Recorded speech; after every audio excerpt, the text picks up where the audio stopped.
દોસ્તો, જેમને પરિવર્તનો લાવવા છે, જેમને બદલાવો લાવવા છે, જેમને સ્થિતિઓ અને પરિસ્થિતિઓ બદલવી છે, એવા તમામ લોકોએ સૌથી પહેલી શરૂઆત કરવાની હોય છે એ છે એક મોટા સપના જોવાની શરૂઆત. એ સફળતા સુધી પહોંચે છે, ખાખી પહેરવાની હકદાર પણ બને છે. તો દોસ્તો, આજે આપણી વચ્ચે ઉપસ્થિત છે વર્લ્ડ ઇન બોક્સ એકેડમીની હોનહાર હોશિયાર વિદ્યાર્થી કોમલ લીગાડે. તારે એ કે મારો દીકરો તો કે પોલીસ બનશે, મારો દીકરો કલેક્ટર બનશે. આમ દીકરી તરીકે તો કોઈ દિવસ મને ટ્રીટ કરી જ નથી પપ્પાએ. એટલે બચપનથી જ એ જ દિશાની અંદર મને ઢાળી છે. એટલે બચપનથી જ મને સપનાઓ એ જ દિશામાં જોવાની મને આદત પડી ગઈ હતી. એવું નથી કે હું મોટી થઈને હું આ તરફ ગઈ, પણ એના બીજ કહેવાય ને નાનપણથી જ મારામાં રોપાઈ ગયા હતા. હોમ સિકનેસ ને એવા ઘણા બધા એવા રીઝન્સ હતા જેના લીધે 12નું થોડુંક રિઝલ્ટ મારું ડાઉન રહ્યું. એટલે 12થની અંદર મારે 70% જ હતા, પરંતુ પછી મને ગોલ તો મારો ક્લિયર જ હતો કે કરવું તો આપણે કોમ્પિટિટિવ જ છે. હું વર્લ્ડ ઇન બોક્સની અંદર છે એ 17 બેચની અંદર જોડાયેલી હતી. 2 એક્ઝામની અંદર મને ફેલિયર મળી ગયું. એક તો ડીવાયએસઓમાં અને એક કહેવાય ને ડીવાયએસઓ અને 47 આગળ પાછળ જ હતી. એટલે 2 એક્ઝામમાં ઉપરા ઉપરી નિષ્ફળતા મળી ને ત્યારે બહુ કહેવાય ને એમ તૂટી જવાયું એમ. એકેડમીનો ઓવરઓલ અનુભવ કેવો? સર, એકેડમીનો ઓવરઓલ અનુભવ કહું ને તો બહુ સારો રહ્યો. કારણ કે હું આવી ને ત્યારે એકદમ ઝીરો હતી. કારણ કે કોમ્પિટિટિવ કરવું એ ખ્યાલ હતો, પરંતુ કહેવાવાળું કોઈ હતું નહીં કે એની અંદર આવું હશે. ટૂંકમાં કહેવાય ને કે ઘટનાઓ પહેલાં આગાહી કરાવી દે એવું કંઈ મારી પાસે એવો કોઈ સોર્સ નહોતો કે જે મને થોડી કંઈ આગાહી કરાવી દે. અહીંયા આવીને એકદમ બેઝિકથી લઈને કહું ને ઝીરો થઈને આવી હતા ત્યારે હીરો થઈને નીકળી છું અહીંયાથી સર. તો એની અંદર મેઇન્સનો ડર બેસી ગયો હતો પીએસઆઈમાં. કારણ કે જીપીએસસીમાં જો આટલી સરસ મેઇન્સ લખવા છતાં જો મારું સિલેક્શન ના થયું તો પીએસઆઈમાં એક વાતનો ડર બેસી ગયો હતો મને કે હવે આની અંદર 40 તો થઈ જશે કે નહીં. એટલે ટૂંકમાં કોન્ફિડન્સ લેવલ એકદમ લૂઝ થઈ ગયો હતો મારો. 100%માંથી 60% ટાઈમ છે એ મારો મેથ્સ કન્ઝ્યુમ કરતો, 20% હું જીએસ અને 20% હું મેઇન્સ માટે આપતી. કારણ કે ઓલરેડી જીપીએસસીની મેં મેઇન્સ કરેલી હતી. એટલે પીએસઆઈમાં મેઇન્સમાં બહુ નહોતું, પરંતુ વીક સબ્જેક્ટ જે મેઇન્સ હતો મેથ્સમાં, એ મેથ્સ ઉપર સર વધારે થોડુંક કામ કરવું પડ્યું મારે.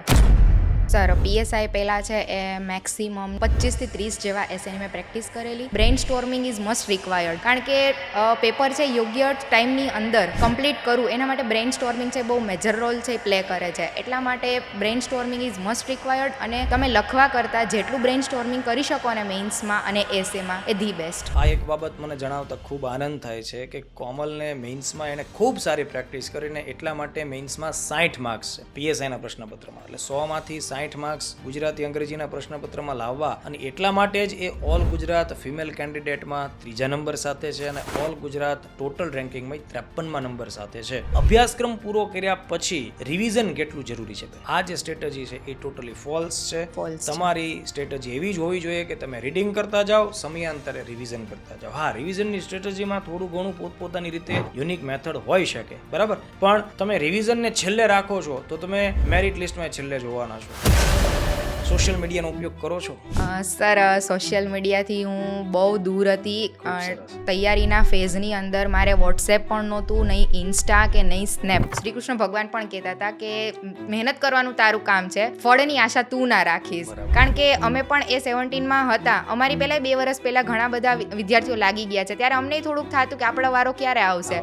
પરંતુ ડેસ્ટિનીને કહેવાય છે ને, જ્યારે ટાઈમ નક્કી કરેલો હોય છે ને ત્યારે ચોક્કસથી આપણને મળી જ જાય છે. અચાનક એક સાંજ એવી આવે છે કે જ્યારે સોશિયલ મીડિયા કે કોઈ ફોન કોલની મદદથી તમને ખબર પડે છે કે પીએસઆઈ રિઝલ્ટ આવ્યું અને એમાં તમારું નામ કે તમે છો.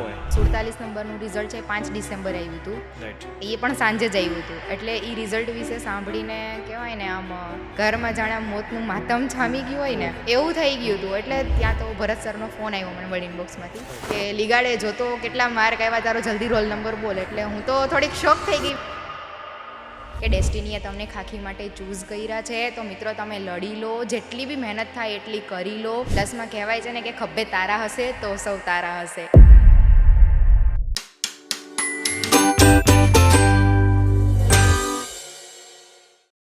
દોસ્તો, જેમને પરિવર્તનો લાવવા છે, જેમને બદલાવો લાવવા છે, જેમને સ્થિતિઓ અને પરિસ્થિતિઓ બદલવી છે, એવા તમામ લોકોએ સૌથી પહેલી શરૂઆત કરવાની હોય છે એ છે એક મોટા સપના જોવાની શરૂઆત. જ્યારે દોસ્તો આપણે જીવનમાં મોટું સપનું જોઈએ છીએ ત્યારે જ આપણી અંદર રહેલી સુષુપ્ત શક્તિઓ જાગૃત થાય છે અને એ સપનાને સાકાર કરવા માટે કુદરત પણ આપણને સમર્થન આપે છે. આવી જ રીતે દોસ્તો, ગુજરાતના મોરબી જિલ્લાની એક દીકરી ખાખી પહેરવાનું સપનું કે જે નાનપણથી ખાખીની ચાહક હતી અને ખાખી પહેરવું એનો શોખ, એક પ્રકારની એની મહત્વાકાંક્ષા હતી. આ સપનું જોવે છે અને આ સપનાને પોતાની ખૂબ સારી મહેનત, લગાતાર 3 વર્ષોની મહેનત બાદ એ સફળતા સુધી પહોંચે છે, ખાખી પહેરવાની હકદાર પણ બને છે. તો દોસ્તો, આજે આપણી વચ્ચે ઉપસ્થિત છે વર્લ્ડ બોક્સ એકેડમીની હોનહાર હોશિયાર વિદ્યાર્થી કોમલ લીગાડે. તો સમગ્ર વર્લ્ડ બોક્સ વતી મિસ કોમલ, આપનું હાર્દિક સ્વાગત છે. Thank you sir. અને આજ આપણે જ્યારે તમારી સફળતા વિશે વાત કરવાની છે, તો માત્ર તમારી સફળતા વિશે જ વાત નહીં કરીએ, એ તમારી જ્યારથી તમારી જર્ની શરૂ થઈ છે, જેટલા ફેક્ટર છે તેમાં રોલ ભજવો છે, એ દરેક બાબતો આપણે ચર્ચામાં લઈશું, જેથી ગુજરાતભરના હજારો વિદ્યાર્થીઓ, ગુજરાતની અનેક દીકરીઓ કે જે અત્યારે ગામડાઓ કે નાના શહેરોમાં રહીને તે પોતે ખાખી પહેરવાનું જે ડ્રીમ જોતી હશે, તો એ બધાને તમારી વાતો પ્રેરણાદાયી સાબિત થશે. તો આપણે શરૂઆત તમારા બેકગ્રાઉન્ડથી કરીએ. સૌથી પહેલાં આપના પરિવારનો ટૂંકો પરિચય આપો. સર, મારું નામ છે કોમલ રમેશભાઈ લીગાડે.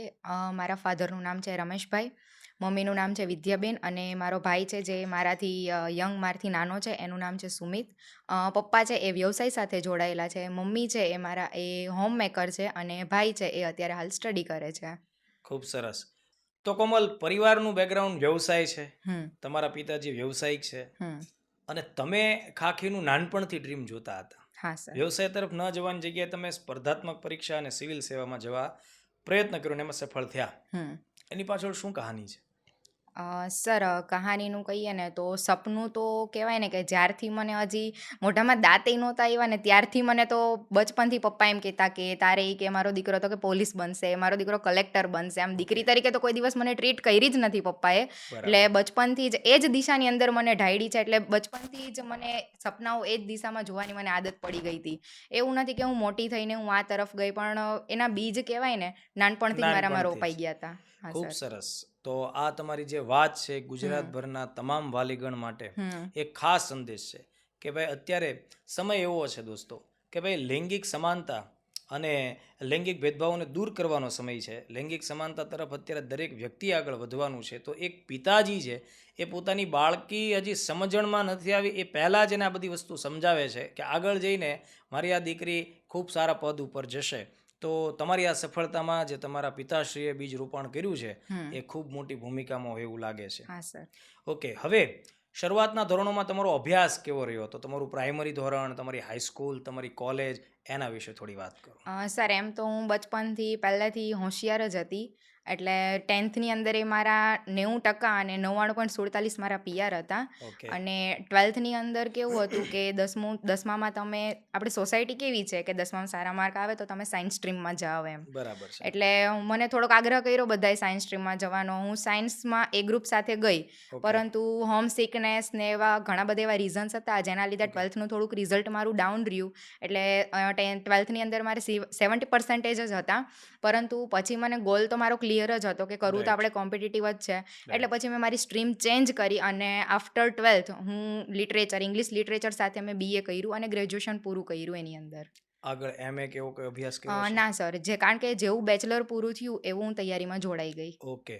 તો જો દોસ્તો, અહીંયા પણ કોમલ લીગાડે આજે PSI તરીકે જોવા મળે છે, એની પાછળ તેની લાઈફનો એક ટર્નિંગ પોઈન્ટ ડિસિઝન છે. અને ડિસિઝન કેવો છે કે જનરલી આપણે લોકો જે ટિપિકલ સોસાયટીમાંથી આવીએ છીએ કે જ્યારે કોઈ બાળક ભણવામાં એટલું હોશિયાર હોય, તમે કલ્પના કરો કે જે સ્ટુડન્ટને 10મા ધોરણમાં 90% છે, બરાબર, અને 12 સાયન્સમાં એ ગ્રુપ સાથે 70% એ ગુણભાર પ્રાપ્ત કરે છે, તો ગુજરાતની કોઈ પણ એન્જિનિયરિંગ કોલેજમાં તેને આરામથી એડમિશન મળી જાય અને એન્જિનિયર તરીકેની ડિગ્રી પ્રાપ્ત કરી શકે. તો અહીંયા જુઓ દોસ્તો, મોટાભાગના વાલીઓ કેવી વાત કરતા હોય છે કે ભાઈ અમારો દીકરો એન્જિનિયર છે, એ કહેવડાવવા માટે થઈ અને વિદ્યાર્થીને એન્જિનિયરિંગ સ્ટ્રીમમાં મોકલતા હોય અથવા બીજી કોઈ સ્ટ્રીમમાં મોકલતા હોય. પણ અહીંયા જે કોમલે ડિસિઝન લીધો હતો કે ભાઈ ભલે મારે 12મા ધોરણમાં સાયન્સ સ્ટ્રીમમાં 70% છે, પણ એમ છતાં હું આર્ટ્સ પસંદ કરીશ, અને BA વિથ ઇંગ્લિશ એટલે આર્ટ્સના વિષય સાથે એમણે તૈયારી કરી. મતલબ તમારો આ જે સબ્જેક્ટની તમે જે ચોઇસ કરી અંગ્રેજી, તો સ્વાભાવિક છે કે એ તમને GPSCની તૈયારીઓમાં વ્યાકરણ અને વર્ણનવાળી બધી બાબતોમાં મદદરૂપ થયું. 100% થયું સર. ઓકે. પ્લસ હવે આ જે શિક્ષણની તમારી જે કામગીરી હતી અથવા તો એજ્યુકેશનલ જે તમારી જર્ની રહી, એમાં ભણવા સિવાય બીજી કોઈ એવી સાંસ્કૃતિક કે સ્પર્ધાત્મક પ્રવૃત્તિઓમાં તમે કે સ્પોર્ટ્સ જેવી ઇવેન્ટમાં કંઈ ભાગ લેતા હતા? સર મોસ્ટલી મેં વક્તૃત્વ સ્પર્ધાની અંદર છે એ સ્પીચની અંદર છે એ વધારે પડતો મેં ભાગ લીધેલો પહેલેથી જ, કારણ કે આમ સ્પીચ આપવામાં મને પહેલેથી જ આમ ઇન્ટરેસ્ટ. એ દેખાય જ.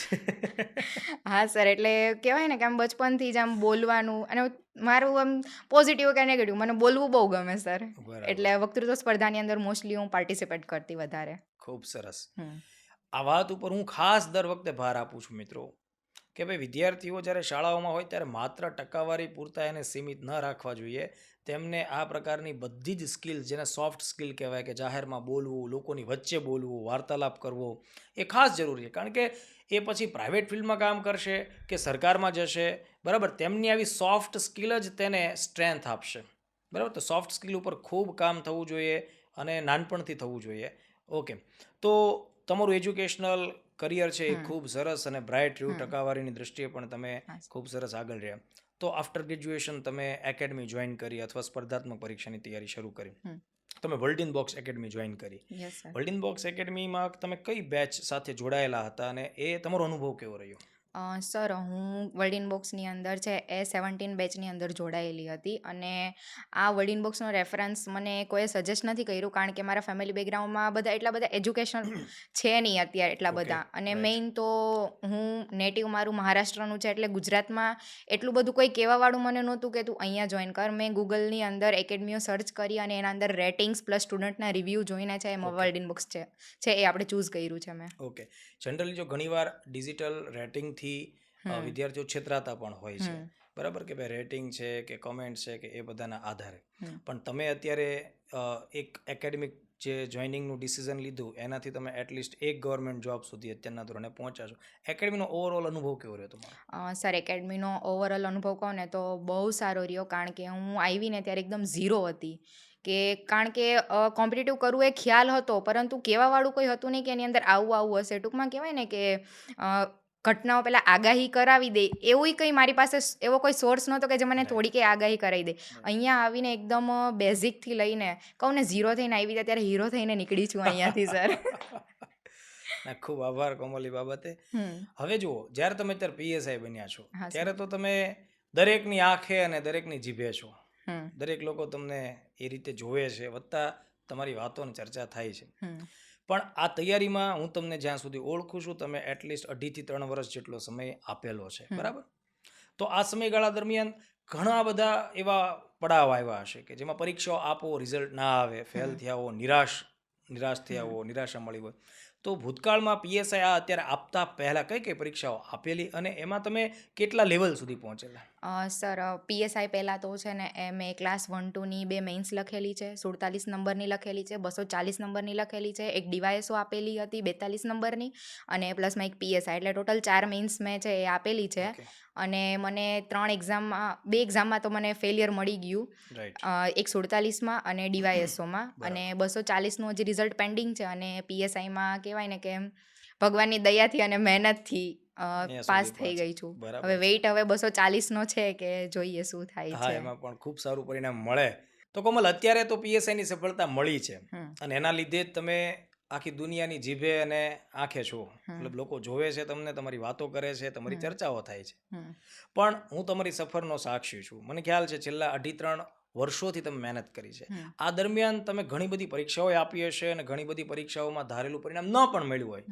તો દર્શક મિત્રોને એ જણાવો કે પીએસઆઈ બનતા પહેલાં કઈ કઈ પરીક્ષાઓ આપી અને એમાં કેટલા અંશે સફળતા મળી, કેટલા અંશે નિષ્ફળતા મળી? સર, મેં છે એ પીએસઆઈની પહેલાં છે એ આપણે જીપીએસસીની મેઇન્સ લખેલી છે. એમાં એક 47 નંબરની, એક 240, એક 42 નંબરની ડીવાયએસઓની અને એક પીએસઆઈની.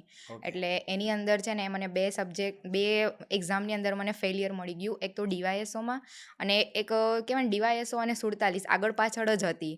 એટલે 2 એક્ઝામમાં ઉપરી નિષ્ફળતા મળી ને ત્યારે બહુ કહેવાય ને એમ તૂટી જવાયું એમ. અને પછી પીએસઆઈનું રિઝલ્ટ આવી ગયું, એટલે પીએસઆઈમાં સક્સેસ મળ્યું. હવે 240નું હજી રિઝલ્ટ પેન્ડિંગ છે, તો હવે જોઈએ શું થાય છે એમાં. એમાં પણ ખૂબ સરસ થશે. તો જો દોસ્તો, જ્યારે કોઈ ઉમેદવારને તમે સફળતાના મંચ ઉપર બેઠેલા જુઓ છો, કે તમને એવું લાગે છે કે આ વ્યક્તિ જો અત્યારે સફળ છે, પણ હંમેશા યાદ રાખો કે એ સફળતા એ કોઈ એક રાતનો ખેલ નથી, તેની પાછળ ઘણા મહિના ઘણા વર્ષોની મહેનત છે. અને એ મહેનતમાં માત્ર મહેનત એ નથી, નિષ્ફળતા મળે છે એ વાતને પચાવવાની ક્ષમતા પણ તમારે રાખવી પડે. ફેલિયર બાદ જે નિરાશા પેદા થાય તો એ ડિપ્રેશનના જે ગર્ત છે એમાંથી પણ તમારે બહાર આવવું પડે. તો પછી એવું શું કર્યું કે જેથી કરીને તમે ફરીથી પાછા ટ્રેક ઉપર આવ્યા, મહેનત ચાલુ કરી કે ચલો કોઈ વાંધો નહીં, આ બધી નિષ્ફળતાઓ ચાલતી રહે. તો એના માટે કેવા પ્રયત્નો ચાલુ કર્યા? એટલે સર જ્યારે મારું રિઝલ્ટ આવ્યું ને 47 નંબરનું, ત્યારે ઓલરેડી પીએસઆઈની એક્ઝામ તો લેવાઈ ગઈ હતી. ઓકે. હા, પરંતુ કહેવાય ને કે હવે ફેલિયર મળી ગયું ને તો બીજી એક્ઝામમાં પીએસઆઈમાં એવો મને ડર બેસી ગયો હતો ડર બેસી કે હું આમાં થાઈશ કે નહીં થાવ. કારણ કે 47માં જે પ્રમાણે મારું પરફોર્મન્સ હતું ને એ પ્રમાણે મને લાગતું હતું કે મારે ઇન્ટરવ્યૂ આવી જશે. રાઈટ. પરંતુ આશાની કહેવાય ને દુર્દશા થઈ ગઈ, એટલે હું પીએસઆઈમાં નાસીપાસ, આમ મારો કોન્ફિડન્સ છે ને લેવલ હલી ગયો એમ કે હવે લાગતું નહોતું કદાચ આવે, કદાચ આવે એમ. કારણ કે તમે જેમાં બહુ જ સારું પરફોર્મન્સ કરેલું 47 નંબર, હા, એમાં ઇન્ટરવ્યુ કોલ ના આવ્યો. ઇન્ટરવ્યૂ કોલ ના આવ્યો. ઓકે. એટલે એમ લાગતું હતું કદાચ પીએસઆઈમાં કદાચ ફરીથી નહીં દોડ થાય કરવી તો પડશે ને હા. ફરીથી મતલબ મેઇન્સ લખવી એટલે પડશે. મેઇન તો એની અંદર મેઇન્સનો ડર બેસી ગયો હતો પીએસઆઈમાં. કારણ કે જીપીએસસીમાં જો આટલી સરસ મેઇન્સ લખવા છતાં જો મારું સિલેક્શન ના થયું તો Right. પીએસઆઈમાં એક વાતનો ડર બેસી ગયો હતો મને કે હવે આની અંદર 40 તો થઈ જશે કે નહીં. એટલે Okay. ટૂંકમાં કોન્ફિડન્સ લેવલ એકદમ Right. લૂઝ થઈ ગયો હતો મારો. Right. હવે જો કોમલ, અત્યારના સમયે ગુજરાતની અલગ અલગ ભરતી બોર્ડે ગણિત અને રિઝનિંગ વિષયોનું ભારણ અલગ કર્યું છે. ગણિત રિઝનિંગના વિષયો એવો નથી કે પહેલા નહોતા અને હવે આવ્યા, પહેલા હતા જ, પણ પહેલા જેટલું ગુણભાર હતો એ ગુણભારનું આખું ડાયમેન્શન્સ બદલાયું છે. બરાબર? કેટલીક પરીક્ષાઓમાં 60 માર્ક્સ, કેટલાકમાં 90, કેટલાકમાં 100 માર્ક્સ છે. જો કે તમે અગાઉ જણાવ્યું એ પ્રમાણે કે તમારે 10મા ધોરણમાં 90% હતા અને તમે ઓલરેડી સાયન્સમાં ગણિત સાથેના સ્ટુડન્ટ છો, તો એના લીધે ગણિતમાં ચોક્કસપણે તમને બેનિફિટ તો થયો જ હશે. હા સર, ચોક્કસ. મેથ્સમાં વધારે બેનિફિટ થયો, પણ સાયન્સનું મેથ્સ અને કોમ્પિટિટિવ એક્ઝામનું મેથ્સ એમાં ઘણો થોડોક આમ ડિફરન્સ તફાવત છે. લાગ્યો મને. એટલે તમે તમારી જોડે હતા એટલે તમને ખબર છે, આખો દિવસ મારું એ જ રડવાનું હોય, સર મેથ્સ નહીં ફાવતું, સર આમ થાય છે તેમ થાય છે. પરંતુ હવે પીએસઆઈમાં 100 માર્કનું મેથ્સ જોઈને કહેવાય ને આમ થોડુંક પ્રેશર આવી ગયું કે નહીં, કરવું તો પડશે જ હવે એમ. બસ તો પછી 100%માંથી 60% ટાઈમ છે એ મારો મેથ્સ કન્ઝ્યુમ કરતો, 20% હું જીએસ અને 20% હું મેઇન્સ માટે આપતી. કારણ કે ઓલરેડી જીપીએસસીની મેં મેઇન્સ કરેલી હતી, એટલે પીએસઆઈમાં મેઇન્સમાં બહુ નહોતું, પરંતુ વીક સબ્જેક્ટ જે મેઇન્સ હતો મેથ્સમાં, એ મેથ્સ ઉપર સર વધારે થોડુંક કામ કરવું પડ્યું મારે. ખૂબ સરસ. તો જો ભાઈ, જે વિદ્યાર્થીની પોતાના ભૂતકાળમાં 90% 70% લઈ આવેલી છે, એ પણ મેથ્સ પાછળ ખૂબ ધ્યાનપૂર્વક મહેનત કરે છે, એ પણ એને ગંભીરતાથી લે છે. એટલે જે મિત્રો હજી નવા છે અને જે મિત્રોનું ગણિત પાયાથી નબળું છે, એમણે સમજી લેવું પડે કે વધુને વધુ કલાકો એ વિષયો પાછળ આપવી જોઈએ. તો તમે અત્યારના જે ફ્રેશર સ્ટુડન્ટ છે ગુજરાતના, જેને ગણિત અને રિઝનિંગમાં મુશ્કેલી છે, એમને તમે શું સંદેશો આપવા માંગો છો? સર, હું એ સ્ટુડન્ટને એવું જ કહેવા માંગીશ કે પ્રેક્ટિસ મેક્સ મેન પરફેક્ટ. વાહ. એટલે તમારે છે ને, તમે તમારો વીક સબ્જેક્ટ જે હોય ને એની વાહે તમે પડી જાઓ. તમે 60% 70% ટાઈમ જેટલો આપી શકો ને એ સબ્જેક્ટ પાછળ તમે આપી દો. કારણ કે જીએસમાં હજી છે તમે માર્કમાં આગા પાછી થઈ શકે, પરંતુ મેથ્સમાં જો તમે ટ્રીક જાણી લીધી, તમને એના કહેવાય ને ફોર્મ્યુલાઝ આવડી ગયા, તો તમારા માર્ક ડન છે. એટલા માટે પ્રેક્ટિસ, મેક્સિમમ પ્રેક્ટિસ તમે કરતા રહો, બસ એટલું જ કહીશું. રાઈટ. બીજું એક ચેન્જીસ અત્યારના સમયે આવે છે, એ છે ગુજરાતી અંગ્રેજીના પ્રશ્નપત્રો વર્ગ 3 સુપર ક્લાસ 3માં પણ વર્ણન પેટર્નમાં આવી ગયા છે. જો કે તમે તો 1-2 ની પ્રિપરેશનના સ્ટુડન્ટ છો, એટલે તમારે એની કોઈ ખાસ વધારે પેલી જરૂર નહીં પડી હોય, પણ એમ છતાં નિબંધો, પત્રો, અહેવાલો એની ખૂબ પ્રેક્ટિસ તમે કરી હશે. તો વિદ્યાર્થીઓને જણાવો, આશરે કેટલા નિબંધોની તમે પીએસઆઈ પહેલાં પ્રેક્ટિસ કરેલી? સર, પીએસઆઈ પહેલાં છે એ મેક્સિમમ નહીં 25 થી 30 જેવા એસેની મેં પ્રેક્ટિસ કરેલી, અને રિટર્ન કરતાં વધારે ભાર છે મેં બ્રેઇન સ્ટોર્મિંગ ઉપર આપેલો. કારણ કે તમે નવરાશના સમયની અંદર કોઈ એસેનો ટોપિક પકડીને બેસો તો તમારે એ સબ્જેક્ટની અંદર તમે કેટલા ડીપલી અને કેટલા ડાયમેન્શનમાં વિચારી શકો એ બહુ જરૂરી છે. અને મેઇન્સની સ્ટ્રેટેજી પણ તમને ખબર જ હશે, brain storming is must required. કારણ કે પેપર છે યોગ્ય ટાઈમની અંદર કમ્પ્લીટ કરું, એના માટે બ્રેઇન સ્ટોર્મિંગ છે બહુ મેજર રોલ છે પ્લે કરે છે. એટલા માટે brain storming is must required, અને તમે લખવા કરતાં જેટલું બ્રેઇન સ્ટોર્મિંગ કરી શકો ને મેઇન્સમાં અને એસેમાં, એ ધી બેસ્ટ. રાઈટ. અને દોસ્તો, આ એક બાબત મને જણાવતા ખૂબ આનંદ થાય છે કે કોમલને મેઇન્સમાં એણે ખૂબ સારી પ્રેક્ટિસ કરીને એટલા માટે મેઇન્સમાં 60 માર્ક્સ છે પીએસઆઈના પ્રશ્નપત્રમાં. એટલે 100માંથી 60 માર્ક્સ ગુજરાતી અંગ્રેજીના પ્રશ્નપત્રમાં લાવવા અને એટલા માટે જ એ ઓલ ગુજરાત ફિમેલ કેન્ડિડેટમાં 3જા નંબર સાથે છે અને ઓલ ગુજરાત ટોટલ રેન્કિંગમાં 53મા નંબર સાથે છે. તો આવી જ મહેનત પત્ર અહેવાલોમાં પણ થઈ હશે. હા સર, લેટરમાં અને અહેવાલમાં છે ને મોસ્ટલી પ્રેક્ટિસ 15થી 20 જેવા લેટર અને અહેવાલ તો છે મેં એક્ઝામ પહેલાં પ્રેક્ટિસ કરી દીધી હતી. ખૂબ સરસ. તો જો દોસ્તો, જ્યારે તમારું ડ્રીમ ખરેખર મહત્ત્વનું છે અને એની કંઈક ને કંઈક અહેમિયત તમારી લાઈફમાં છે, તો તમારે એના માટે સંપૂર્ણ સમર્પિત મહેનત કરવી પડશે. કદાચ 2 નિબંધ લખી લેવાથી તમને એમ થાય કે ચલો આપણા નિબંધ લખાઈ ગયા, કે 2 પત્રો લખી લેવાથી તમે સંતોષ પામી જશો, તો રિઝલ્ટમાં તમારે હંમેશા અસંતોષ રહેશે. એટલે તમારે રિઝલ્ટનો અસંતોષ જો દૂર કરવો હોય તો તમારી પ્રિપરેશન છે ને એ હંમેશા લાર્જ સ્કેલ ઉપર તમારે કરવી પડે. ઓકે, એ સિવાય જે જીએસના વિષયો છે, જેમ કે બંધારણ છે, ઇતિહાસ, વારસો, ભૂગોળ, પર્યાવરણ, સાયન્સ, ટેક, ઇકોનોમિક્સ, તો આ બધા વિષયો માટે વિદ્યાર્થીઓએ કેવી મહેનત કરવી જોઈએ? વધારે પુસ્તકો ભેગા કરી લેવા જોઈએ કે કયા પ્રકારની સ્ટ્રેટેજી અપનાવવી એટલે જોઈએ? ઇન શોર્ટ આપણે છે ને મટીરિયલ બાબતની જ વાત થઈ. એટલે મારું મટીરિયલ બાબતે મારું એવું જ હશે, વન સબ્જેક્ટ વન મટીરિયલ.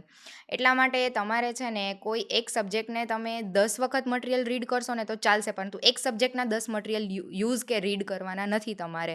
અને આઈએમપી છે વધારે ક્લાસ નોટ્સ રહેશે તમારી માટે, કારણ કે એન્ડ ટાઈમની અંદર તમારે રિવિઝન માટે ક્લાસ નોટ છે ને એ જ તમારે કહેવાય ને કેટલિસ્ટ, એક ઉદ્દીપક જેવી ભૂમિકા છે, ક્લાસ નોટ જ તમારી નિભાવશે. રાઈટ. તો જો દોસ્તો, મેડમે બહુ જ સરસ વાત કરી છે અને આ વાત દરેક વિદ્યાર્થી જેટલું વહેલી તકે સમજીને એને અમલમાં મૂકે એટલા જ ઓછા સમયમાં એ લોકોની સારી મહેનત થાય. છોકરાઓ હંમેશા શું કરશે? ક્લાસ નોટ સિવાયના બધી જ જગ્યાએ ફાંફા મારશે. દરેક બુક સ્ટોલ ઉપર જઈને જે નવો ગ્રંથ, મહાગ્રંથ હાથમાં આવશે એ વસાવશે, બરાબર, અને પછી લાઇબ્રેરીમાં અથવા તો કોઈ પણ જગ્યાએ પસ્તી તરીકે જમા કરશે. ભાઈ, એક 100 પેજનું નાનું મટીરિયલ ક્લાસ નોટ હોય, 10 વાર વાંચો, એના એ જ ફેક્ટ્સને રિવિઝનમાં લ્યો, રિપીટ કરતા રહ્યો, એટલે એ વસ્તુઓ તમારી કવર થઈ જશે. કરંટ અફેર્સ બાબતે શું રણનીતિ રહી તમારી? સર, કરંટ અફેર્સ મારે કેવું હતું, ડે ટુ ડેના લેક્ચર્સ તમારા છે એ અટેન્ડ કરતી, પ્લસમાં મંથલી મેગેઝિન આવતી, એ મંથલી મેગેઝિન એક રીડ કરવાની, અને કરંટનું છે ને રોજ 1 થી 2 કલાકનું વાંચન કમ્પલસરી ખૂબ હતું. સરસ.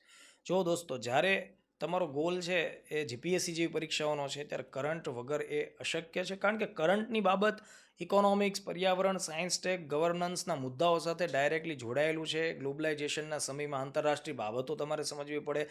એટલે દરરોજ તમે કરંટ અફેર્સ તૈયાર કરો, અને એના માટે માની લો કે તમારી પાસે હજી બાકીના વિષયો તૈયાર કરવા માટે સમય ખૂટે છે, તો તમે 1-2 કલાક નથી વાંચી શકતા, તો કંઈ નહીં, એટલીસ્ટ 30-40 મિનિટ પણ પર ડે કરો. એનું કારણ છે કે છેલ્લી ઘડીએ જ્યારે તમે કરંટ કરવા બેસશો ત્યારે યાદ રાખો કે ભાઈ, તમે 6 મહિનાનું એક સાથે વાંચીને સમજી શકો એટલી કેપેસિટી આપણી પાસે ન હોય.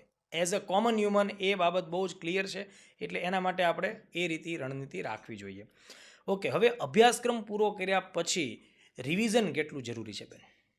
સર, રિવિઝન તો બહુ આઈએમપી વસ્તુ છે, અને રિવિઝન માટે છે એ મારી સાયન્ટિફિક મેથડ હતી રિવિઝનની. એટલે ટૂંકમાં તમે આજે જે કરો ને એ આજે સાંજે વાંચી લેવાનું, ખૂબ સરસ. પાછું રિવિઝન કરી લેવાનું, પછી 2 દિવસનું ભેગું થાય ને પછી 3જા દિવસે તમારે પાછું એને રીડિંગ કરવાનું. મતલબ એક ટોપિક પૂરો થાય એટલે પાછું પાછું એનું રિવિઝન રિવિઝન કરવાનું. ઓકે. પ્લસમાં જે અઠવાડિયાના જેટલા ટોપિક થાય ને એનું સન્ડેના દિવસે બેસીને 4 કલાક, સન્ડે એક્સ્ટ્રા રીડિંગ નહીં, પરંતુ 7 દિવસનું ખાલી રિવિઝન તમારે કરવાનું. અને એવી રીતે 15 દિવસનું ભેગું થાય ને ત્યારે બીજા સન્ડે છે ને એ એક્સ્ટ્રા રીડિંગ નહીં, પરંતુ રિવિઝન. રાઈટ. એવી રીતે છે હું રિવિઝનની સાયન્ટિફિક મેથડ હું યુઝ કરતી હતી. ખૂબ સરસ. જો જેટલા પણ ઉમેદવારો સફળ થાય છે એ લોકો રીડિંગની સાથે રિવિઝનની જે સ્ટ્રેટેજી અપનાવે છે એના લીધે જ સફળ થાય. મોટાભાગના સ્ટુડન્ટ્સ એવું વિચારે કે પહેલાં હું રીડિંગ કરું અને બધું જ રીડિંગ પૂરું થાય પછી હું રિવિઝન કરું. તો આ જે સ્ટ્રેટેજી છે એ ટોટલી ફોલ્સ છે. તમારી સ્ટ્રેટેજી એવી જ હોવી જોઈએ કે તમે રીડિંગ કરતા જાઓ, સમયાંતરે રિવિઝન કરતા જાઓ. હા, રિવિઝનની સ્ટ્રેટેજીમાં થોડું ઘણું પોતપોતાની રીતે યુનિક મેથડ હોઈ શકે, બરાબર, પણ તમે રિવિઝનને છેલ્લે રાખો છો તો તમે મેરિટ લિસ્ટમાં છેલ્લે જોવાના છો, એમાં કોઈ જ ડાઉટ જ નથી. એટલે રિવિઝન પેરેલલ તમારે ચલાવવું જ પડે. ઓકે, એ સિવાય મોક ટેસ્ટો વિશે શું વિચારો છો? મોક ટેસ્ટો વિદ્યાર્થીઓ આપવી જોઈએ, ના આપવી જોઈએ, શા માટે આપવી જોઈએ? સર, મોક ટેસ્ટ તો આપવી જ જોઈએ, કારણ કે કહેવાય ને કે આમ મોક ટેસ્ટ વગર છે ને તમને ટાઈમ મેનેજમેન્ટની તમને આઈડિયા ન આવે, પ્લસમાં કયો ક્વેશ્ચન છે એ વધારે ટાઈમ કન્ઝ્યુમ કરે છે, એ કયા ક્વેશ્ચનને પહેલાં પ્રાયોરિટી આપવી એ તમને મોક ટેસ્ટથી જ ખબર પડે. એટલા માટે મોક ટેસ્ટ છે ને એ બહુ જરૂરી છે, અને એક કહેવાય ને કે આમ લાઈફમાં અને એક્ઝામ માટે લાઈફની અંદર એ મોક ટેસ્ટો ઘણી આપવી પડે છે પણ એવી રીતે એક્ઝામમાં એ સર મોક ટેસ્ટ છે ને મોક ટેસ્ટનો છે બહુ મેજર રોલ છે. એટલે મેક્સિમમ તમે થાય ને એટલી સ્ટુડન્ટને હું તો એ જ કહેવા માગું છું કે એક્ઝામની પહેલાં તમે 15 દિવસ રોજ મોક લખો, રોજ ડેઇલી મોક લખો, કારણ કે જેટલી મોક લખશો એટલો તમને આઈડિયા અને બેનિફિટ વધારે થશે એનો. રાઈટ. ઓકે. સોશિયલ મીડિયાનો ઉપયોગ કરો છો? સર સોશિયલ મીડિયાથી હું બહુ દૂર હતી. ખૂબ સરસ. તૈયારીના ફેઝની અંદર મારે વોટ્સએપ પણ નહોતું, નહીં ઇન્સ્ટા કે નહીં સ્નેપ. ખાલી મારે એક ટેલિગ્રામ આપણા ગ્રુપ માટે અને રોજની અપડેટ માટે, કરંટ અફેર્સ માટે ખાલી એક ટેલિગ્રામ ચેનલ જ હતી. અને ઇન્સ્ટા ને સોશિયલ મીડિયા તો મેં PSIનું ફાઇનલ લિસ્ટ આવ્યા પછી મેં ઓપન કર્યું છે. રાઈટ. ના, આ જે તમે વાત કીધી એ બહુ જ અત્યારના સમયનો મહાન સંદેશ છે. કારણ કે સર સોશિયલ મીડિયા છે ને રિક્વાયરમેન્ટ નથી ને આપણી. હવે પહેલાં જે બનતા ત્યારે થોડી સોશિયલ મીડિયા હતું જ. હતું જ નહીં. બરાબર. એટલે છે. કોઈનું કેવું એવું હોય કે સોશિયલ મીડિયા વગર આમ છે તેમ છે, તો હું નથી માનતી એવું. કારણ કે મારી જર્નીની અંદર 3 વર્ષ હું જ્યારથી ફોન યુઝ કરું ત્યારથી મેં ઇન્સ્ટા એકાઉન્ટ જ હાલ બનાવ્યું છે પહેલી વાર. રાઈટ. PSIના ફાઇનલ રિઝલ્ટ પછી પછી બનાવ્યું જ છે. બનાવ્યું છે. એટલે સોશિયલ મીડિયા એ આપણી નીડફુલ થિંગ કે નેસેસિટી નથી. એના વગર જીવી શકાય. એના વગર જીવી વાંચી શકાય શકાય. છે, વાંચી શકાય એના વગર છે યાદ રહી શકે. આરામથી, એના વગર પાસ થઈ શકાય. થઈ શકાય છે. ખૂબ ચોક્કસ. સરસ. હા, એટલે આ વાતને ખાસ સમજજો, કારણ કે અત્યારે જેટલા તમે તૈયારીમાં જોડાશો, ગમે તેટલી યુટ્યુબ ચેનલ હાથ લાગશે એને ક્લિક મારશો, ગમે તેટલી ટેલિગ્રામ ચેનલ હશે એને ક્લિક મારીને જોઈન કરશો, ઇન્સ્ટા પેજ ઉપર પુષ્કળ જગ્યાએ તમે ફોલોઈંગ કરતા હશો, અને એ બધાને લીધે રોજની નોટિફિકેશન તમને લોકોને ક્યાંક ને ક્યાંક ડાયવર્ઝનમાં લઈ જાય છે. ઓકે. તૈયારી કરતા વિદ્યાર્થીઓ માટે તમારી જે ખાસ ટ્રીક જે હોય એ તમે જણાવવા માંગતા હો તો એમાં કઈ કઈ વિગતોનો સમાવેશ કરો? સર મારી સક્સેસ માટે છે ને એ 5 થી 6 ફેક્ટર છે એ મેજર રોલ પ્લે કરે છે. જેમ કે પહેલાં તો ઇમ્પ્લિમેન્ટેશન. તમે કોઈ કાર્યને હાથમાં લ્યો છો તો એને તમારા માઇન્ડ પૂરતું ન રાખતા એને તમે ઇમ્પ્લિમેન્ટ કરો. રાઈટ. પહેલી વસ્તુ તો. બીજું છે માસ્ટર પ્લાન. તમને ખબર છે કે એક્ઝામ તમારી આટલા ટાઈમમાં આવે છે, તો એનો લોંગ ટર્મનો પ્લાન તમે પહેલેથી બનાવી લ્યો. ધારો કે એક્ઝામને 2 મહિનાની વાર છે, તો 2 મહિનામાં તમારું શેડ્યુલ એટલું ટાઈટ કરી દો ને એવી રીતે બનાવી દો એને કે તમને છે ને એ આઈડિયા આવી જાય કે નહીં ભાઈ આ વેની અંદર જ આપણે જવાનું છે. રાઈટ. બીજું કહું તો પોઝિટિવિટી. ઓકે. કારણ કે તૈયારીનો ફેઝ એવો હોય છે ને, ક્યારેક તમે એટલા ડિમોટિવેટ થઈ જશો, ક્યારેક તમને છોડી દેવાનું મન થશે, ક્યારેક એમ થશે કે બાપા કંઈ જ નથી કરવું, ક્યાંક જતો રહો. એવા બધું આવે છે, પણ એવું બધું નહીં વિચારવાનું. પોઝિટિવિટી છે ને એ રાખવાની તમારે. બીજું છે એક્શન. હવે પ્લાન ઘણા બધા ટોપર્સની તમે સ્ટ્રેટેજી છે એ તમે એપ્લાય કરવા જાઓ એ નહીં થાય, પરંતુ એક્શનની અંદર છે એ તમારી સ્ટ્રેટેજી તમારે એક્શનમાં લાવવી પડશે. કારણ કે જો તમે ઇમ્પ્લિમેન્ટ કર્યું અને એક્શનમાં લાવ્યું તો જ એનું રિઝલ્ટ તમને મળવાનું છે. પછી બીજું કહું તો ક્રિએટિવિટી. હવે 21મી સદી જેટલી ક્રિએટિવિટીવાળી થઈ ગઈ છે, તો તૈયારીમાં કેમ નહીં? એટલે ક્રિએટિવિટી, કારણ કે જેટલું સ્માર્ટ વર્ક કરશો એટલો રિઝલ્ટનો બેનિફિટ છે તમને શોર્ટ ટાઈમની અંદર એટલો સારો મળશે. અને લાસ્ટ જે પરિબળ છે એ છે ટુડે. તમે જે કરો છો એ આજે કરો, તમે આવતીકાલ માટે એને ના રાખો. કારણ કે તમે જેટલું પ્લાનિંગ છે તમે આજનું પૂરું કરી અને આવતીકાલે નવીન શરૂઆત કરો, કે નહીં કે આજનું બાકી કામ છે એ કાલે કરો તમે. એટલે આ 6 ફેક્ટર છે ને એ બહુ મેજર રોલ પ્લે કર્યા મારી તૈયારીની અંદર. અને હું સફળતાનો મંત્ર પણ છે હું મારા અપકમિંગ PSI ને અપકમિંગ સ્ટુડન્ટ્સને બધાને હું આ જ આપવા માંગીશ. રાઈટ. એટલે જો દોસ્તો, આળસ વગર, ખંત વગર, અથાગપણે જ્યારે કામ ચાલુ થાય ત્યારે જ એ કામ પૂરું થાય. ઘણા બધા લોકો સપનું તો જોવે છે, પણ સપનું જોયા પછી પાછા ઊંઘી જાય છે. તો આ એવું સપનું નથી કે જે સપનું જોઈને ઊંઘવાનું છે. બરાબર. આ એવા સપનાઓ છે કે જે તમને સતત મોટિવેટ રાખે અને તમને તમારી અંદર રહેલી આળસ છે એ સંપૂર્ણ નાશ કરાવે, ત્યારે જ એ બાબતો સફળતા સુધી લઈ જાય. હવે જો ગુજરાતમાં લાખો વિદ્યાર્થીઓ ઉમેદવાર તરીકે હોય છે અને લગભગ બધા જ લોકો અત્યારેની પ્રિપરેશનમાં લાગેલા હોય છે, મોટાભાગના વિદ્યાર્થીઓ. તો તમને જ્યારે તૈયારીમાં આવ્યા, પરીક્ષાઓ આપી, તમારી આસપાસમાં ઘણા બધા વિદ્યાર્થીઓ હશે, એટલે એ બધાને જોઈને પરીક્ષામાં ડર લાગેલો ખરો? ના સર, ડર લાગવાની છે ને વસ્તુ જ નહીં આવવા દેવાની આપણી અંદર. પહેલી વાત તો કારણ કે એ આપણી જેમ સ્ટુડન્ટ જ છે. ઓકે. એ થોડાક જૂના થઈ ગયા, આપણે હવે આવ્યા, તો ડરવાની જરૂર નથી.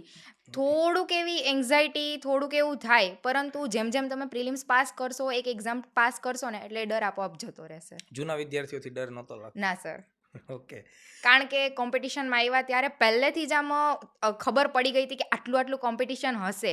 આમ કહેવાય ને પાણી પહેલાં પાડ બાંધી લીધી હતી. રાઈટ. એવું થઈ ગયું હતું. એટલે આવા પહેલાં ખબર જ હતી કે આટલું કોમ્પિટિશન ટફ હશે, ગભરાવાની એમાં જરૂર નથી. પ્લસમાં તમારા જેવા મેન્ટર્સ મળી ગયા હતા કે જે છે રોજ છે એ થોડુંક મોટિવેટ કરતા રહેતા હતા. એટલે એવું બધું ડરવાની જરૂર નહોતી. હા, થોડીક એન્ઝાયટી થાય આપણને, પણ જેમ તમે પાસ થાવ, જેમ તૈયારી તમારી, કોન્ફિડન્સ આવતો જાય તમારામાં લેવલ, એટલે એ ડર નીકળી જાય છે. તમારા લોકોની બેચ હતી A17, બરાબર? હા. બરાબર, જીપીએસસીમાં હા. A17. એમાં ઘણા બધા વિદ્યાર્થીઓ સારી પોસ્ટ ઉપર પણ ગયા હા અને સર, હજુ ઘણા બધા વિદ્યાર્થીઓ મહેનત ચાલુ જ છે. ચાલુ છે. A17ના જે મિત્રો હજુ સ્ટ્રગલિંગમાં છે અથવા તો હજી એમની પ્રિપરેશન ચાલુ છે, એમને પર્ટિક્યુલર એ લોકોને શું સંદેશો આપવા માંગશો? સર, એમને હું એટલું કહેવા માંગીશ કે છે ને તમે તૈયારી કરો છો, કરતા રહો, કારણ કે શ્રી કૃષ્ણ ભગવાન પણ કહેતા હતા કે મહેનત કરવાનું તારું કામ છે, ફળની આશા તું ના રાખીશ. બરાબર. એવું તમે મહેનત કરતા રહો, એક દિવસ ચોક્કસ ને ચોક્કસ સફળતા મળી જશે. નાસીપાસ ન થતા, કારણ કે અમે પણ A17માં હતા. અમારી પહેલાં 2 વર્ષ પહેલાં ઘણા બધા વિદ્યાર્થીઓ લાગી ગયા છે, ત્યારે અમને થોડુંક થતું કે આપણો વારો ક્યારે આવશે. બરાબર પરંતુ છે. ડેસ્ટિનીને કહેવાય છે ને, જ્યારે ટાઈમ નક્કી કરેલો હોય છે ને, ત્યારે ચોક્કસથી આપણને મળી જ જાય છે. ટૂંકમાં તૈયારીમાં તમારે નાસીપાસ નહીં થવાનું. સાચું, કારણ કે અત્યારના યુવાનો ઉપર એક સાથે એક સામટી ઘણી બધી જવાબદારીઓ આવતી હોય. આર્થિક બાબતોની ચિંતા હોય, સામાજિક જવાબદારીઓ હોય, મેરેજના મુદ્દાઓ હજી બાકી હોય કે એ બધા પ્રશ્નો. અને એમાંય પાછા જ્યારે તમારા ક્લાસમેટ, રૂમમેટ, હોસ્ટેલમેટ એ લોકો જ્યારે પાસ થાય ત્યારે એક અલગ પ્રકારનું ડિપ્રેશન આવે. હા સર. સામાન્ય ડિપ્રેશન કરતાં આ ડિપ્રેશન થોડું વધારે ગહન હોય. ગહન હોય છે. ત્યારે થોડો ડાઉટ વધારે મોટો થઈ જાય હા સર. કે ભાઈ આપણી આસપાસમાં રહીને પાસ થાય, આપણે કેમ પાસ નથી થતા. પણ મેઇન તો એમની પાસેથી શીખવાનું છે, શીખવાનું મોટિવેટ છે. થવાનું છે કે Right. આ લાગી ગયા તો હું શું કામ નહીં. બરાબર છે. એમની પાસેથી સલાહ લો, હા. એમની પાસેથી રણનીતિ શીખો, બરાબર? નહીં કે એમનો વિરોધ કરો કે એમનાથી અગેન્સ્ટ જઈને કોઈ બાબત Against માં કરો, જવું. પણ તમે આ વાતને હંમેશા યાદ રાખો કે તમે પણ દોસ્તો જ્યારે તૈયારીના દોરમાં હશો ત્યારે ઘણા એવા વિદ્યાર્થીઓ હશે જે તમારી આસપાસમાં હશે, જેની સાથે તમારે રોજ ઉઠક બેઠક હશે. એ બને કે તમારી પહેલાં પાસ થઈ જાય, તમારાથી વહેલા સફળ થાય, તો એ સમયે તમારે ખાસ એમની પાસેથી સલાહ લેવી જોઈએ, એમની સાથે વાર્તાલાપ કરીને તમારી તૈયારીની કચાશ દૂર કરવા માટે એમની મદદ પણ ખાસ લેવી જોઈએ. ઓકે, તો જો આટલા લાંબા સમયની પ્રિપરેશનને સતત ડેડિકેશનને ધ્યાનમાં રાખી અને આ બધી કામગીરી કરી, આ દરમિયાન તમે કીધું સોશિયલ મીડિયા તો તમે વાપરતા નહોતા, પણ તહેવાર, પ્રસંગો, ઉત્સવો એવું કંઈ મનાવતા કે એ બધું સાઈડમાં મૂકેલું હતું? સર, તૈયારીના ફેઝમાં છે ને 2 વર્ષથી 2.5 વર્ષ સુધી હું ઘરે પણ નથી ગઈ, પ્લસમાં મેં એકેય તહેવાર પણ મેં અટેન્ડ નથી કર્યા. જેટલું હતું ડેડિકેટેડલી મહેનત જ કરી છે, કારણ કે એક વખત જોબ આવી ગયા પછી ઓલવેઝ રોજનો દિવસ જ તહેવાર છે આપણી માટે. ખૂબ સરસ. જો આ જે વાત કરી છે બેને, એ દરેક ઉમેદવાર માટે ખાસ આંખ ઉઘાડનારી બાબત છે. આજે વિદ્યાર્થીઓ પોતે ગાંધીનગર જેવા મોંઘા શહેરોમાં આવતા પણ હોય છે, પણ પાછા તૈયારી દરમિયાન વારંવાર પોતાના વતન, ગામડે, ઘરે નાનો એવો પ્રસંગ હોય તો પણ જતા હોય.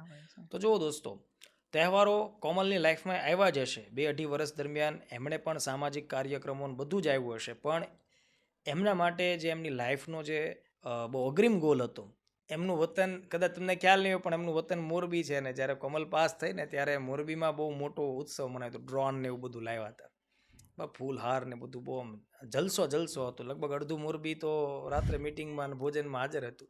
અને એવી જ રીતે મહારાષ્ટ્રમાં, એમનું મૂળ વતન મહારાષ્ટ્ર છે. જ્યારે તમે પાસ થશો ને ભાઈ, પછી તમારા માટે ખૂબ જ સન્માનની વાત છે. તમે કંઈક અલગ દૃષ્ટિકોણથી દુનિયા તમને જોશે અને તમારો દરેક દિવસ એક તહેવારથી કમ નહીં હોય. જ્યાં જશો ત્યાં તમને ઇજ્જત મળશે. તમને તો મળશે ભાઈ, તમારા ફેમિલી મેમ્બર્સને મળશે.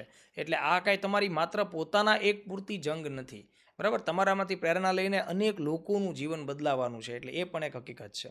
ઓકે, હવે સ્ટ્રગલિંગ પીરિયડમાં તો તમે હતા જ કે ભાઈ 47 નંબરમાં ઇન્ટરવ્યૂ કોલ આવ્યો નહીં, ડીવાયએસઓમાં ન આવ્યો. એ સમયે આપણે એકવાર વાત પણ થઈ અને કીધું કે સર નો થયું, એ ટાઈપના સ્ટોનમાં કે સર નો થયું, એ રીતે, બરાબર? પછી જ્યારે અચાનક એક સાંજ એવી આવે છે કે જ્યારે સોશિયલ મીડિયા કે કોઈ ફોન કોલની મદદથી તમને ખબર પડે છે કે PSI રિઝલ્ટ આવ્યું અને એમાં તમારું નામ કે તમે છો એમ. તો આ સમાચાર સૌથી પહેલાં કોણે આપ્યા અને આ સમાચાર સાંભળીને રિએક્શન શું હતું તમારું? સર, એટલે 47 નંબરનું રિઝલ્ટ છે 5 ડિસેમ્બર આવ્યું હતું. રાઈટ. એ પણ સાંજે જ આવ્યું હતું. એટલે એ રિઝલ્ટ વિશે સાંભળીને કહેવાય ને આમ ઘરમાં જાણે આમ મોતનું માતમ જામી ગયું હોય ને ઓહો. એવું થઈ ગયું હતું. એટલે અઠવાડિયું 10 દિવસ સુધી આમ જમવાનું ના ભાવે, કારણ કે જે મહેનત કરી ને એનો રિગ્રેટ બહુ થયો કે આટલું કરવા છતાં પણ મને Result ના મળ્યું આવ્યું. કેમ નહીં એમ. રાઈટ.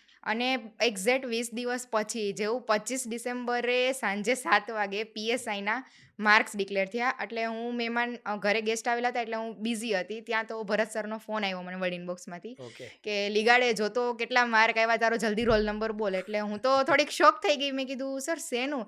સર કે પીએસઆઈનું રિઝલ્ટ આવી ગયું. ઓકે. અને રોલ નંબર નાખ્યો અને કીધું કે લીગાડે તારે તો આટલા માર્ક. એટલે ત્યારે આમ કહેવાય ને, ત્યારે મારી પાસે મમ્મી હતી, ગેસ્ટ હતા પણ ગેસ્ટને કોઈને આઈડિયા નહોતો કે મેં એક્ઝામ આપેલી છે કે ઇટીસી. એટલે મમ્મીને મેં એકલામાં જઈને કીધું, મમ્મી તારી છોકરી પાસ થઈ ગઈ એમ. ઓહો. એટલે મમ્મીને કહેવાય ને આમ હરખની હેલી હમાતી નહોતી એમનામાં એમ. બરાબર. એટલે બહુ આમ ઇમોશનલ થઈ ગયા હતા એમ ખુશીના લીધે. પછી ફટાફટ ભાઈને ફોન કર્યો, પપ્પાને ફોન કર્યો, પછી ઘરે બધા ભેગા થયા. આમ કહેવાય ને આમ નિશબ્દ થઈ ગયા હતા બધા જ. વાહ. એટલે એ ફિલિંગ તો અત્યારે સર હું વર્ડની અંદર તો હું કહી નથી વર્ણન શકતી નહીં થઈ કે શકે. શું થયું હતું એમ. Right. પણ રિયલી બહુ આનંદ થયો હતો. ખૂબ સરસ. જો દોસ્તો, એક ક્ષણો હોય છે જે તમારે જીવવાની હોય છે, અને એ ક્ષણો એ તમારી વર્ષોની મહેનતનું આઉટપુટ છે. અને એ અમુક ક્ષણો, એ 1-2 કલાક કે દિવસ છે, એની રાહ તમારી આખી જિંદગી તમે જોતા હો છો, અને વત્તા એ તમને જીવનમાં લાઈફ ટાઈમ યાદ રહેશે, આખી જિંદગી. અને એનું મૂલ્ય એટલું હશે કે તેનું તમે આકલન નહીં કરી શકો. કારણ કે જે છોકરાઓ પરીક્ષાઓ આપે છે ને, અને એમાં જ્યારે રિઝલ્ટ નજીક આવવાનું હોય ત્યારે દરેક સાંજ છે ને ધબકારા વધારનારી હોય. કારણ કે આ લોકો રિઝલ્ટ આફ્ટરનૂન, ઇવનિંગમાં કે મોડી રાતે જ મૂકે. આ છોકરાઓ બિચારા ડરતા ડરતા સૂતા શું થશે. અચાનક આમાં જ્યારે કોઈકના ફોન આવવા મળે. હવે ફોન 2 પ્રકારના આવે, કાં તો આપણું ન થયું હોય ત્યાં આવે, અને થાય તોય આવે. થાયવાળો ફોન આવે તો વાંધો નથી, પણ ન થાય એમાં તો હાર્ટબીટ વધી જાય. પણ આ ક્ષણ એવી છે દોસ્તો જે આખી લાઈફમાં એકવાર આવતી હોય. અને કદાચ હવે આગળના ટાઈમમાં કોમલ ક્લાસ 1 બને છે, બીજી કોઈ પરીક્ષામાં સારી પોસ્ટ ઉપર જાય, પણ એને જે પહેલી ફિલિંગ પીએસઆઈ વખતે જે માહોલ બન્યો, એ હું માનું છું કદાચ આગળ ન પણ બને. એ રીતની જે એક્સાઇટમેન્ટ હોય એ ન પણ બને. હા સર, એ તો સાચું છે. કારણ કે પેલું એ પેલું જ હોય. રાઈટ. એટલે તમે હવે હું પ્રમોશનથી પીઆઈ બનું, અધરવાઇઝ ડાયરેક્ટ 1-2 ની આપીને ડીવાયએસપી બનું, ત્યારે જેટલો હરખ ના થાય, જેટલો ફર્સ્ટ અટેમ્પ્ટની અંદર તમે ક્લિયર કરીને રેન્ક સાથે પાસ થાવ, એ વાત કંઈક અલગ જ હોય છે. અલગ જ હોય છે. રાઈટ. ત્યારબાદ પછી તમે વર્લ્ડ ઇન બોક્સ એકેડમીના ભૂતપૂર્વ વિદ્યાર્થી તરીકે તે સંસ્થાને મદદ કરી. અને આ જેટલા પણ દર્શક મિત્રો છે, હું ખાસ કહેવા માંગીશ કે કોમલ લીગાડેના વર્લ્ડ ઇન બોક્સ યુટ્યુબ ઉપર પીએસઆઈ મુખ્ય પરીક્ષાને ધ્યાનમાં રાખીને કેટલાક વિડીયો લેક્ચર્સ પણ છે, જેમાં એમણે ખાસ પત્રો, અહેવાલો કેમ લખવા, નિબંધો કેમ લખવા, એ તમે જોજો. એમની મહેનતનો આખો તમને નિષ્કર્ષ મળશે. કેટલું ફ્લુઅન્ટલી એમણે બોર્ડ વર્ક કરી અને આખા ટોપિક્સ ભણાવ્યા છે. એટલે એનાથી તમને આખો અંદાજ આવશે કે ભાઈ કેટલી મહેનત, હાર્ડવર્ક એમણે કરી હશે. અંતે કેટલાક પ્રશ્નો છે કે જે વિદ્યાર્થીઓ તમારી સાથે હતા, તમારા મિત્રો હતા, બરાબર, જે લોકો કદાચ હજી સફળ નથી થયા, તો એવા મિત્રો અને એ સિવાયના જે નવા વિદ્યાર્થીઓ છે એમને શું સંદેશ આપવા માંગશો? હું એ સ્ટુડન્ટ્સને, બધા અપકમિંગ સ્ટુડન્ટ્સને અથવા તૈયારી કરે છે એવું બધાનું એક જ સંદેશ આપવા માંગીશ કે ડેસ્ટિનીએ તમને ખાખી માટે ચૂઝ કર્યા છે, તો મિત્રો તમે લડી લો. જેટલી બી મહેનત થાય એટલી કરી લો. પ્લસમાં કહેવાય છે ને કે ખભે તારા હશે તો સૌ તારા હશે. એટલા માટે મહેનતમાં કોઈ જ કચાશ ન રાખતા, જેટલું પણ લડવું હોય એટલું લડી લો, પછી આરામ જ છે. ઓકે. તો જો દોસ્તો, આજે એક ટૂંકી મુલાકાત કોમલ લીગાડે સાથે થઈ. બેનને ખૂબ ખૂબ શુભકામના. આવનારા સમયમાં જઈ અને એનું જે હુનર, એનું જે ટેલેન્ટ, એની જે કાંઈ પણ સ્કિલ છે, ગુજરાત પોલીસ અને લાભ થાય, આપણી જનતાને લાભ થાય, અને આવનારા સમયમાં ખૂબ સારી ઉજ્જવળ કારકિર્દી બેન બનાવે, એવી આપ સૌ વતી અને વર્લ્ડ ઇન બોક્સ વતી તેમને અત્યારથી શુભકામનાઓ. Thank you sir.